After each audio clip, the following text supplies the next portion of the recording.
Boa noite para você, seja bem-vindo ao Jornal da Record. Madrugada de quinta-feira em Kiev começa com novos ataques da Rússia. Em meio à tensão da guerra, Estados Unidos adiam testes com míssil intercontinental. União Europeia suspende bancos russos do sistema de operações internacionais. É agora, no Jornal da Record.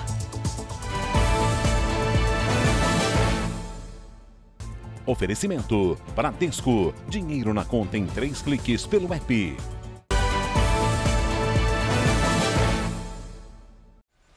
Nós começamos esta edição com novas explosões que foram ouvidas em Kiev já na madrugada desta quinta-feira.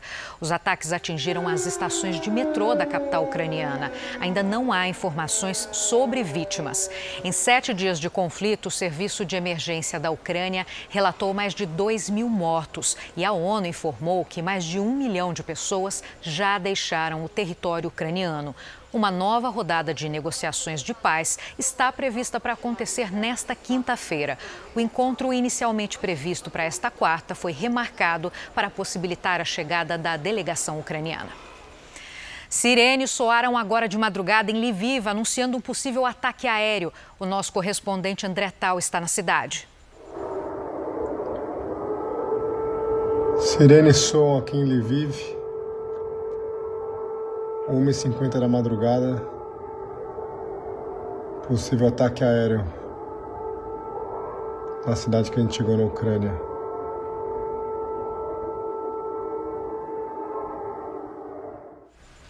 Os Estados Unidos adiaram um teste de lançamento de um míssil balístico intercontinental. A iniciativa tem como objetivo diminuir as tensões nucleares com a Rússia.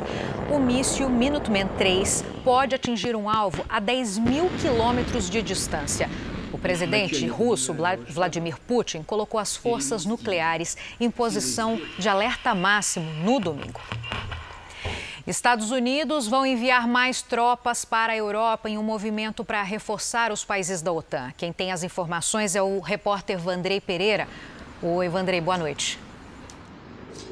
Olá, Giovana, muito boa noite. 3.800 soldados foram mandados para a Alemanha.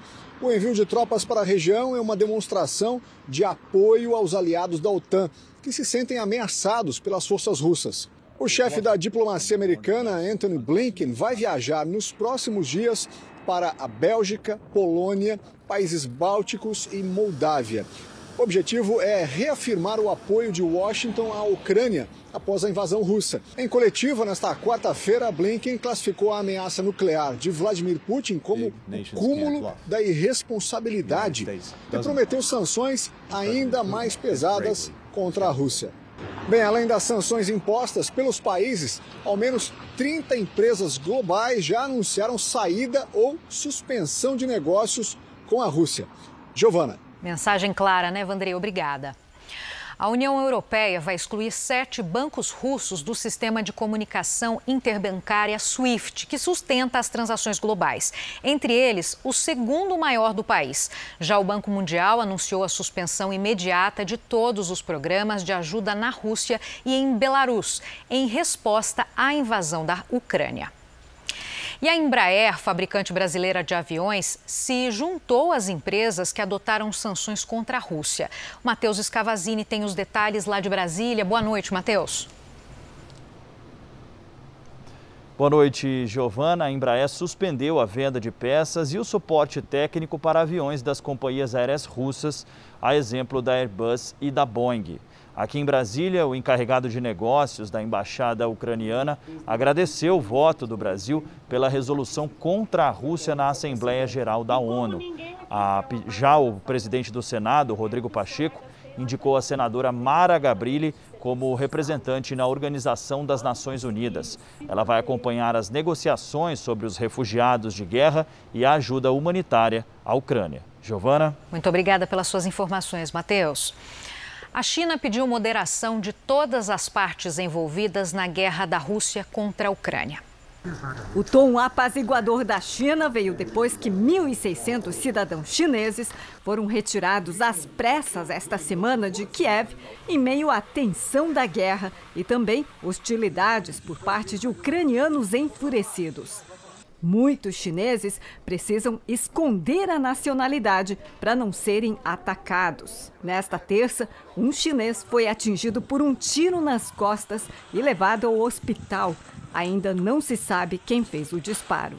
A guerra na Ucrânia é um grande desafio para a China. Agora que a aliada Rússia abandonou qualquer sinal de moderação, o país adota uma postura mais neutra. Talvez a maior preocupação no momento seja sobre o impacto dessa crise atual sobre seu próprio povo e sua visão de mundo. Em meio ao controle estatal sobre todo tipo de comunicação na China, ainda há vozes de críticas à guerra e ao apoio à Rússia. Os ataques aéreos russos atingiram também o Memorial do Holocausto, que fica na capital ucraniana.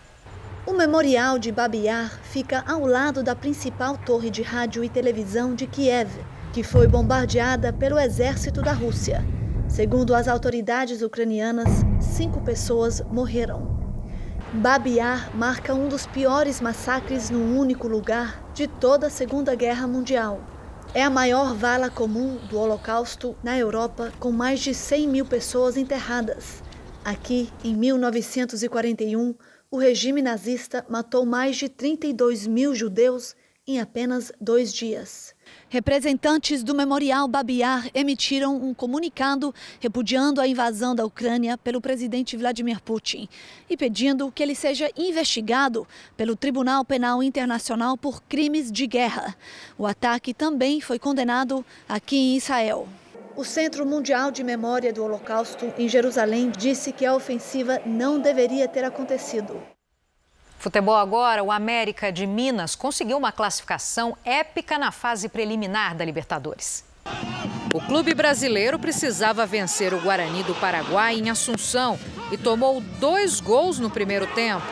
Mas na etapa final, o Wellington Paulista conseguiu diminuir e empatar o jogo para o América. Pedrinho garantiu a virada nos acréscimos. A bola bateu nas costas do goleiro antes de entrar. Na disputa de pênaltis, Jailson defendeu a última cobrança do Guarani e Everaldo bateu bem para classificar o time mineiro, que vai enfrentar o Barcelona do Equador na próxima fase. No encontro entre os 2 últimos campeões de torneios sul-americanos, o Palmeiras levou a melhor sobre o Atlético Paranaense e garantiu mais um troféu internacional. O Palmeiras abriu o placar no começo do segundo tempo. Zé Rafael bateu a falta com categoria. O goleiro Santos não conseguiu evitar o gol. O Atlético queria o empate para levar aos pênaltis. Mas Atuesta roubou a bola, avançou e rolou para Danilo fazer o segundo. Palmeiras 2, Atlético Paranaense 0. Festa da torcida alviverde com o inédito título da Recopa. O quarto sob o comando do português Abel Ferreira. Na Copa do Brasil, teve mais eliminações de favoritos nesta quarta. O Sport, que já conquistou a competição, perdeu para o Altos do Piauí. O CRB de Alagoas foi eliminado pela Portuguesa Carioca. Já o outro time do Rio espantou a zebra. Em Araraquara, o Vasco fez o gol com uma dupla que vem afinada do Campeonato Carioca. Cruzamento de Nenê e cabeçada de Raniel.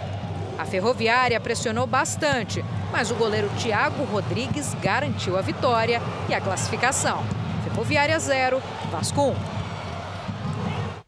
A ocupação da Ucrânia gerou 2 pedidos de demissão de técnicos de times russos. O alemão Daniel Fark deixou o comando do Krasnodar antes mesmo de estrear. Ele enfrentaria o Lokomotiv Moscou, que também perdeu o treinador. Marcus Gisdol, outro alemão, saiu em protesto aos ataques contra a Ucrânia. Já o bilionário russo Roman Abramovich anunciou que vai vender o Chelsea da Inglaterra e prometeu doar o lucro para as vítimas da guerra. Essa edição do Jornal da Record termina aqui. Outras notícias no Fala Brasil às 8h30 da manhã. Você fica agora com o Fala que eu te escuto. Boa noite para você.